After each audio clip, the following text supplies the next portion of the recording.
Have you ever had the privilege to sit wrapped up in a quilt, sipping a warm beverage, and simply enjoying the moment? Wasn't that fantastic? If you're anything like me, you have days that you want nothing more than to hunker down under a warm quilt and pretend the world does not exist. As much as we'd like to pretend, the world does exist. And quilts are more than a bed covering.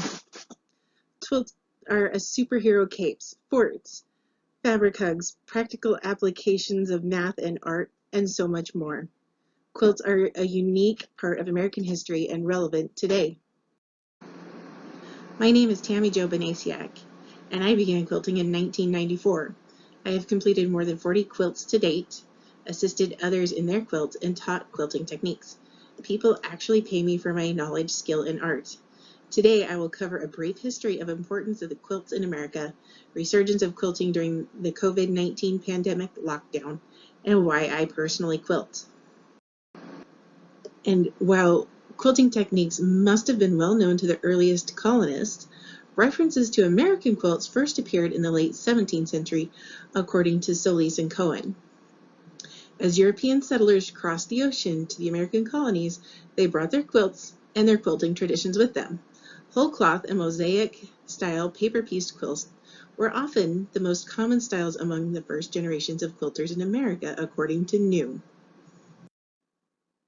According to Julie Brown New, in the early 1800s, in America, paper was hard to come by, so pioneer women used letters, catalog pages, sheet music, and newsprint as templates for their quilts. Sometimes quilters left paper templates in the quilt as added insulation, which gives us a glimpse into their lives. Legend has it that quilts were used as signposts on the American Underground Railroad.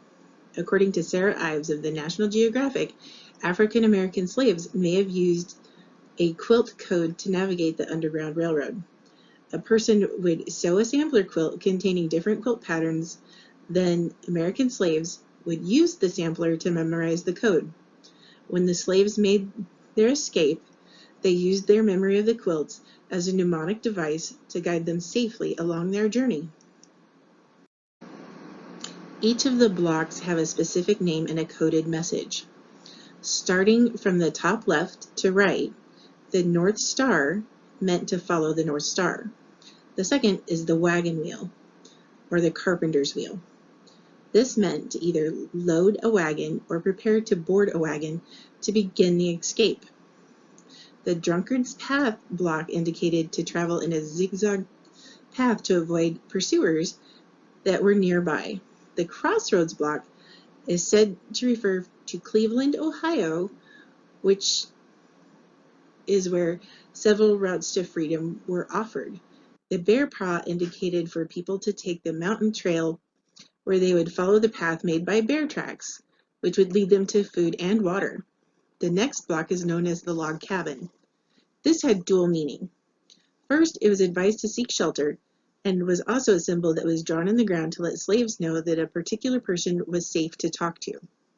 The shoe fly block helped identify nearby guides who were nice and could offer help. The monkey wrench block told people to gather tools they would need for the long journey, mentally and physically. So some of the things they would need were food and their memory. The next block is known as the hourglass or bow tie, a symbol indicating that it was necessary to travel in disguise or to change from clothing from a slave to those of a person of higher status.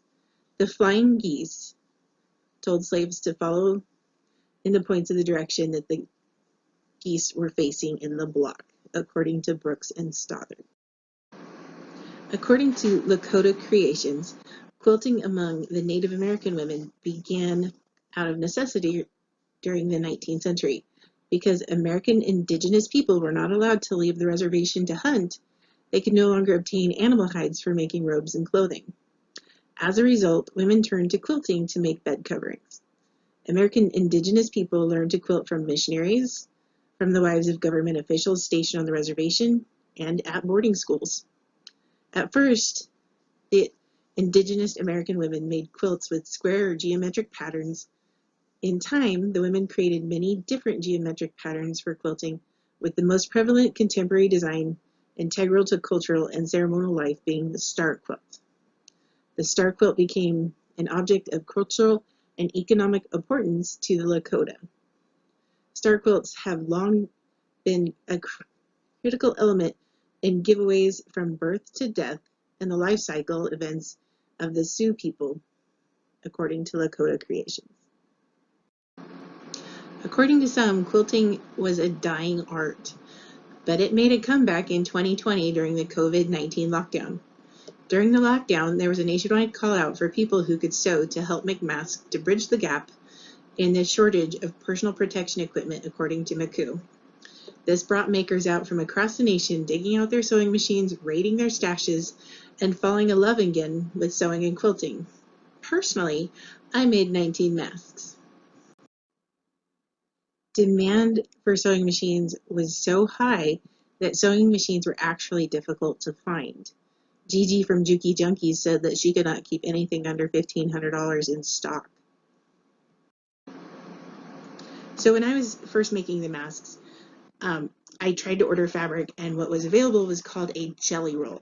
Jelly rolls are 40 strips of 2.5-inch wide fabric, and this would have required multiple to meet the 10-inch for the folded masks, and that would have meant pressure points along the face. So to me, this was impractical for a mask and far too pretty. So I decided it would make a fantastic quilt. So the Around the Quilt was started.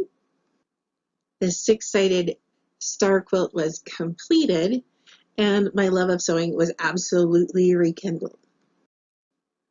So I quilt first for my own personal pleasure.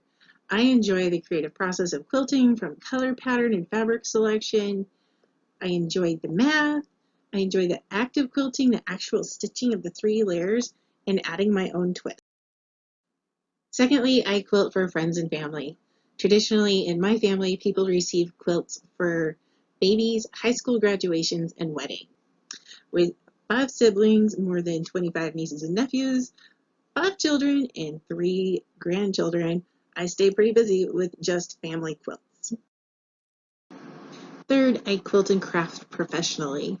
What one person sees as a box of shirts to be thrown away or donated, another sees as memories. So people hire me to transform their ideas into tangible objects, such as quilts, bears, and pillows. These are functional memories that people can cuddle for years to come, and it is my pleasure and honor to do so. I am so grateful that people trust and pay me to do so. And with what I have earned this month alone, I was able to pay off one of my student loans.